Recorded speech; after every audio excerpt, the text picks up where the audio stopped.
Hello and welcome to निकटीच। इस video में कर रहे हैं हम आगे के क्वेश्चंस जो कि 2 मार्क्स और 3 मार्क्स और केस स्टडी क्वेश्चंस होंगे। हमने 1 मार्क क्वेश्चंस कंप्लीट कर लिया है, आप देख सकते हैं मेरी प्रीवियस वीडियोस में, जिसका लिंक डिस्क्रिप्शन बॉक्स में भी मैंने दे दिया है। तो स्टार्ट करते 24th क्वेश्चन से। इसके पहले के सारे क्वेश्चन प्रीवियस वीडियो में मिल जाएंगे, वो सारे 1 मार्क्स के थे। अब ये वाला जो क्वेश्चन है वो 2 मार्क के लिए है। इसमें बोला हमें find the sum and product of the roots of the quadratic equation. Quadratic equation given है हमको, यहाँ पे हमको sum and product of the roots बताने हैं। दैट मीन्स आपको रिलेशन पता है, रूट्स क्या होंगे, अल्फा एंड बीटा। तो sum of root is alpha plus beta which is equal to minus B by A. And what is B? B here is -9 and A is the coefficient of X square which is 2। यहाँ आ जाएगा 9/2। Fine. Next, we have to find the product of the roots. That means alpha into beta, which is equal to c by a. C is the constant term. Here it is 4 and a is the coefficient of x square, which is 2. Solve कर लेंगे इसको, answer will be 2. तो यहाँ पे ये हमारा solution है। ये देखते हैं नेक्स्ट क्वेश्चन। ये है क्वेश्चन नंबर 25 जो कि है 3 मार्क्स के लिए। If alpha and beta are roots of the quadratic equation x square minus 7x plus 10 equal to 0, find the quadratic equation whose root are alpha square and beta square. So we have to find the quadratic equation. हमको एक quadratic equation बनानी है जिसके roots होंगे alpha square and beta square. And alpha and beta are the roots of x square plus minus 7x plus 10 का जो root जाएगा वो क्या है हमारे अल्फा एंड बीटा। ठीक है, दैट मीन्स हमको यहाँ पे क्या चाहिए रहेगा, हमें इनका रिलेशन चाहिए रहेगा, है ना। अगर हमको यहाँ पे देखो, अगर हमको क्वाड्रेटिक इक्वेशन बनानी है तो उसका फॉर्मूला हमें पता है, दैट इज के ब्रैकेट में x square minus of alpha plus beta x plus alpha into beta. Okay, तो यहाँ पे the roots are alpha and यहाँ पे सम, ये क्या होता है, सम ऑफ रूट्स, और ये क्या होता है, प्रोडक्ट ऑफ रूट।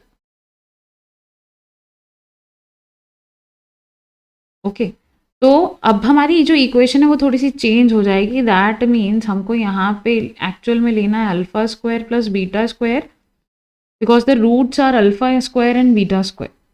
ओके, तो ये इक्वेशन कुछ इस तरह से हो जाएगी, और यहाँ पे हमको प्रोडक्ट चाहिए रहेगा alpha square into beta square. ठीक है, क्लियर, मतलब हमको ये इक्वेशन फाइंड आउट करनी है। दैट मीन्स हमको alpha square plus beta square की वैल्यू और alpha square into beta square की वैल्यू फाइंड आउट करनी है। इस इक्वेशन में पुट कर देंगे तो हमारी इक्वेशन आ जाएगी। ठीक है, तो इसके लिए हमको सबसे पहले alpha square plus beta square निकालना है। तो alpha square plus beta square कहाँ से निकालें, हमको तो गिवन क्या है, हमको तो बोला है कि alpha and beta are the roots of this equation. तो इससे हम अल्फा प्लस बीटा निकाल सकते हैं। अल्फा प्लस बीटा क्या हो जाएगा, 7 एंड अल्फा इंटू बीटा क्या हो जाएगा, 10। ठीक है, अगर इस इक्वेशन से हम रिलेशन देखें, alpha plus beta equal to 7 आएगा और अल्फा इंटू बीटा इज 10 आएगा। तो अब यहाँ से इसको यूज़ करके हम यहाँ पे एक फॉर्मूला आइडेंटिटी यूज़ करें। कौन सी identity, that is alpha plus beta का whole square equal to alpha square plus beta square plus 2 alpha beta. अब इसमें वैल्यू पुट कर लेते हैं, दिस इज 7, हो जाएगा 7 का स्क्वायर, ये तो हमें फाइंड आउट करना है अभी, और 2 into alpha beta is 10, 7 square is 49, 2 10 ज़ा 20, इधर आएगा तो ये -20 हो जाएगा, और alpha square plus beta square, तो alpha square plus beta square कितना आ जाएगा, 29। तो हमने निकाल लिया alpha square plus beta square. अभी हमको निकालना है alpha square into beta square. तो ये कैसे आएगा, अल्फा इंटू बीटा का होल स्क्वायर ले लें, तो अल्फा इंटू बीटा इज 10, 10 का स्क्वायर हो जाता है 100। तो अभी हमें दोनों वैल्यू मिल गई है। तो अब हम क्या करेंगे, हम इक्वेशन में पुट कर लेंगे इसमें। तो x square plus y beta square is 29, तो हमने 29 पुट कर लिया, और alpha square into beta square is 100, हमने 100 पुट कर लिया। सिमिलरली यहाँ पे भी हमने 29 मतलब के इक्वल टू 1 डाल दिया, तो हमारी इक्वेशन आ जाएगी x square minus 29x plus 100। Okay, तो हम एक बार समराइज कर लेते हैं। यहाँ पे क्या दिया था, हमें इक्वेशन दी, उसके रूट्स अल्फा एंड बीटा बोले हैं। हमें एक नई इक्वेशन फाइंड आउट करनी है जिसके रूट है alpha square and beta square, not alpha beta, it's alpha square and beta square. तो ये अगर हमको इक्वेशन मालूम है तो हम अल्फा प्लस बीटा निकाल सकते हैं which is 7, alpha into beta भी फाइंड आउट कर सकते हैं विच इज 10। और जो हमारी नई इक्वेशन बनेगी उसका एक्चुअल में फॉर्मूला क्या होता है, k x square minus alpha plus beta which is the sum of zeros. तो sum of zero here, zeros are alpha square and beta square. The sum of zeros will be alpha square plus beta square. And here for constant term क्या लेते हैं हम, alpha into beta, that is product of zeros. तो यहाँ zeros are alpha square and beta square. तो यहाँ पे क्या हो जाएगा, alpha square into beta square ना, अल्फा इंटू बीटा तो नहीं लेंगे। तो इसीलिए हमने alpha square plus beta square निकाल लिया और alpha square into beta square निकाल लिया और पुट कर दिया, हमारी इक्वेशन आ जाएगी। देखते हैं next question which is also a 3 mark question. तो स्टार्ट करते हैं। इसमें क्या बोला है, if one root of the quadratic equation is thrice the other root, then find the value of k.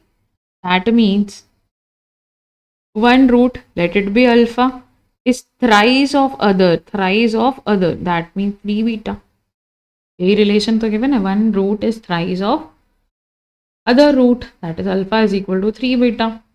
We have to find the value of k.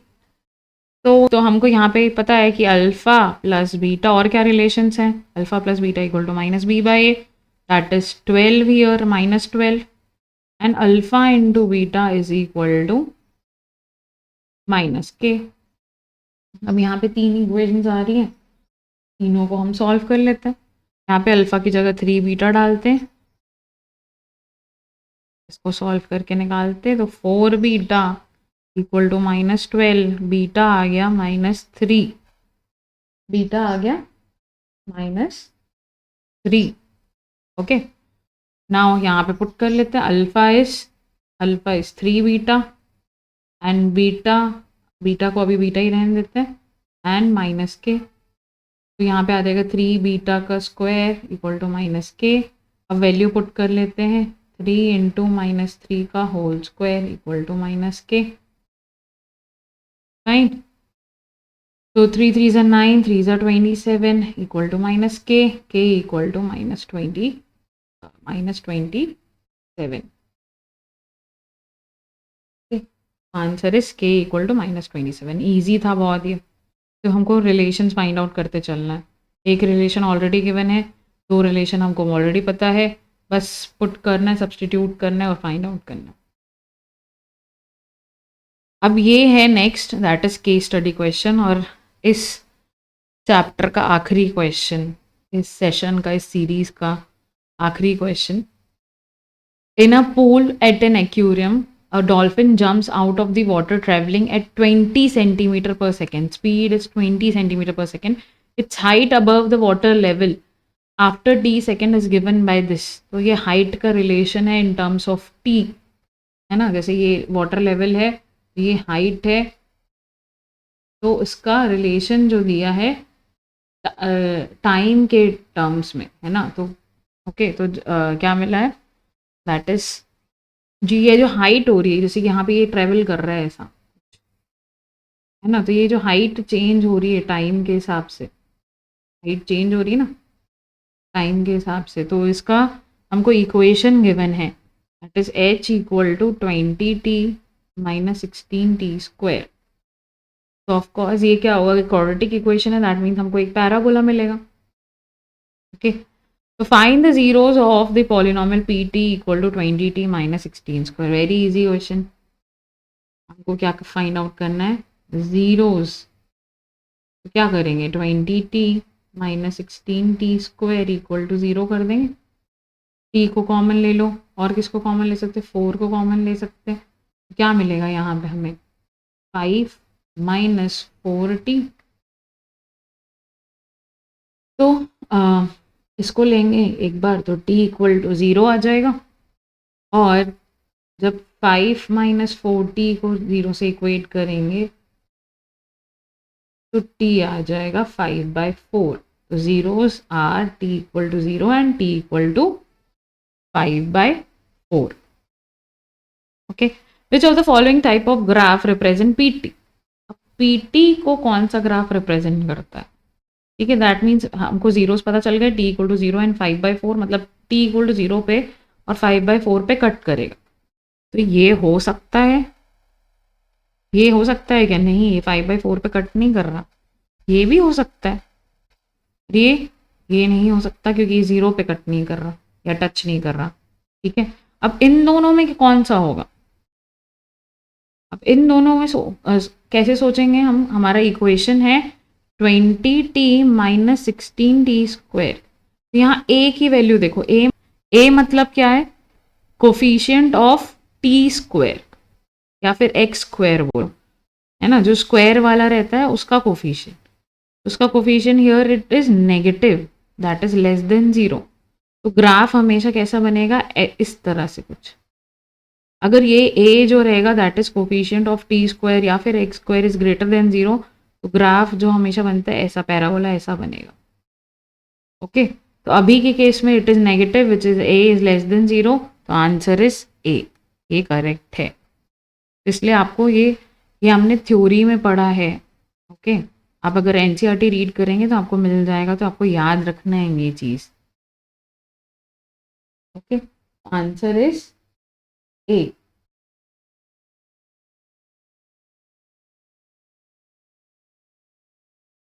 Okay, इसका part 3 है। इसमें 2 ऑप्शंस में आपको मिले हैं, दैट इज ए करो या फिर बी। तो what would be the value of, पहले ये देख लेते, what would be the value of h at t equal to 3/2। तो मतलब एट टी इक्वल टू 3/2 हमको एच की वैल्यू निकालनी है, और एच क्या है? 20t minus 16t²। पुट कर लेते हैं भाई, एच 3/2 तो पुट कर लेते हैं। 3/2 का स्क्वायर हो जाएगा 9/4।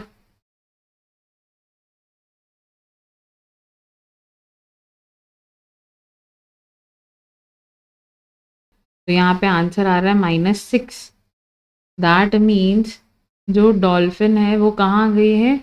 मतलब वाटर लेवल के नीचे 6 सेंटीमीटर उसकी हाइट है, -6 आ रहा है ना, है ना। तो -6 सेंटीमीटर बिलो वाटर लेवल। ठीक है, तो dolphin reached 6 centimetre below water level, है ना। ऊपर तो पॉजिटिव रहेगा, नीचे के लिए आंसर क्या आ रहा है? नेगेटिव। ये वाटर लेवल है, उसके नीचे 6 सेंटीमीटर की हाइट पे, एट टाइम 3/2 सेकेंड। ठीक है, how much distance is dolphin covered before hitting the water level again.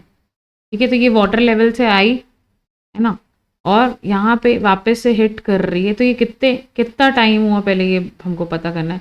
पहले 0 पे यहाँ थी वाटर लेवल पे, फिर कौन से लेवल पे? 5/4 पे। तो हाइट मेरी 0, हाइट 0 हो रही है ना। 5/4 क्या है? रूट, और रूट है या फिर 0 है ना। तो दैट मीन्स हाइट उसकी 0 हो जाएगी, दैट मीन्स वो वाटर लेवल पे रीच हो जाएगी। ठीक है, वाटर लेवल को टच करेगी एट 5/4 सेकेंड्स, क्योंकि वो 0 ऑफ द पॉलिनोमियल है, that means h equal to 0 मिल जाएगा हमें। ठीक है, तो हमें यहाँ डिस्टेंस फाइंड आउट करना है, तो distance equal to speed into time. Speed है 20 एंड टाइम इज 5/4, तो आंसर विल बी 25 सेंटीमीटर। ठीक है, तो डिस्टेंस ट्रेवल्ड कितना हो जाएगा? 25 सेंटीमीटर। ठीक है, हमें सिर्फ स्पीड हमें पता है, टाइम हमने निकाल लिया कि कब नेक्स्ट वो वाटर लेवल टच करेगा, है ना, before hitting water level again. तो वाटर लेवल नेक्स्ट टाइम, पहले 0 लेवल पे, 0 टाइम पे तो वो वाटर पे ही है, फिर उसके बाद वो उसने जंप किया, तो 5/4 सेकेंड में अगेन वो वाटर लेवल टच करेगी। क्यों? क्योंकि 0 ऑफ द पॉलिनोमियल है ना 5/4, 0 ऑफ द पॉलिनोमियल है, दैट मीन्स टी की ऐसी वैल्यू जब हाइट 0 हो जाए। हाइट 0 कब हो रही है? जब टी इक्वल टू 5/4 है। तो टाइम हमें मिल गया है, हम डिस्टेंस निकाल लेंगे, that is speed into time, 20 × 5/4, that is 25 centimetre.